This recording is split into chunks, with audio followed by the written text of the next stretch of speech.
දවසක් ඔයාලා හැමෝටම අද මම ඔයාලත් එක්ක කතා කරන්න බලාපොරොත්තු වෙන්නේ ප්‍රවීණ සාහිත්‍යවේදිනී ශාන්ති දිසානායක මහත්මිය විසින් රචිත දඩමංකඩ නවකතාව පිළිබඳව. මෙම දඩමංකඩ නවකතාව පිටු 288කින් සමන්විත වන අතර මෙය මුද්‍රණය කොට බෙදා හැර ඇත්තේ සරසවි ප්‍රකාශකයන් විසින්ය. මෙම දඩමංකඩ නවකතාව ජාතික රූපවාහිනිය තුලින් වියලි නමින් ටෙලිනාට්‍යයක් විකාශනය විය. එහි අධ්‍යක්ෂණය චන්දන ඉරුගල් බණ්ඩාර මහතා විසින්ද තිරපිටපත සමන්ත කුමාරගමගේ මහතා විසින්ද කර ඇත.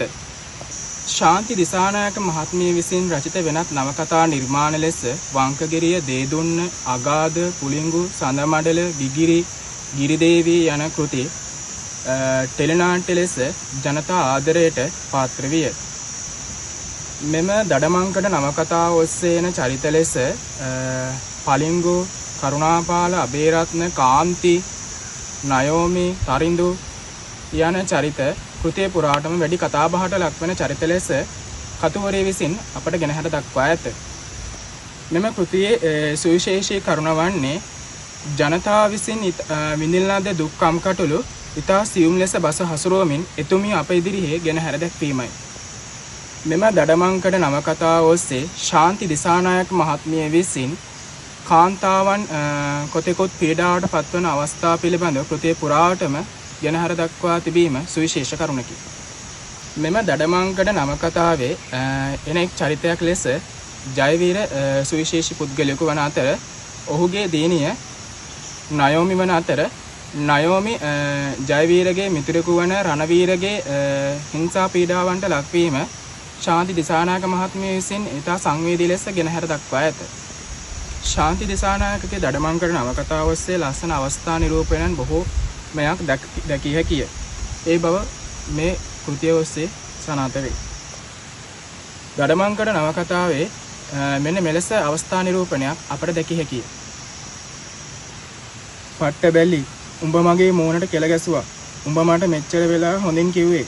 පිටපිය මං උඹේ ආඩම්මකම් බස්සන්නම්. කමුල මත පතිත වූ කෙලපිඬ පිටියත්ලෙන් පිස දමමින් ඔහු ඇය අල්ලාගත්තේය. අතරපම් මාව අතරපම් යයි බෙරිහන් දෙමින් ඇය ඔහුගේ ග්‍රහණයෙන් ගැලවෙන්නට වෑයම් කළාය. මං තාත්තට කියනවා මාව අතරපම්.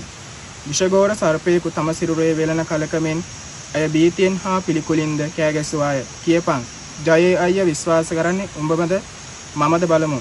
මං කියනවා උඹේ රෙදි සාප්පුවේ කොල්ලත් එක්ක වැඩ වරද්දගෙන මාව අහු කරන්න හදන්නේ කියලා. කවුද දන්නේ උඹ දැනටමත් ඌත් එක්ක මොන මගුල් නටලාද කියලා. මන් නටපු මගුලක් නෑයි. මුරගාමින් ඇය ඔහු තල්ලු කළාය. ඒ අභූත චෝදනාම ඇයට අපමණ ශක්තියක් ලබා දුන්නේය. ශාන්ති දිසානායක මහත්මිය විසින් ඇගේ බොහෝ නවකතා තුළින් සමාජයට පණිවිඩයන් ලබා දී ඇත. මෙම දඩමංකඩ නවකතා තුළින්ද එතුමිය සමාජ ඔස්සේ තබන පණිවිඩය ඉතා මනරම් ආකාරයෙන් දක්වා ඇත. ඉතින් අද මං ඔයාලත් එක්ක කතා කරේ අලුත් නවකතාවක් වන දඩමංකඩ නවකතාව. ඉතින් අද ප්‍රෝග්‍රෑම් එක අවසන් කරන්න තමයි මේ ලෑස්ති වෙන්නේ.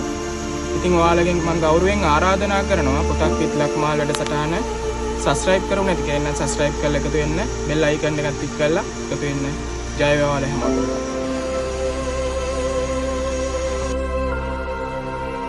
දිය බින්දෙන් දිවි රකින දියමංකඩම සිය ළඟම රුහිරු වගුරවා මරණය කැන්දන කුරිරු දඩමංකඩක් වන වගයි.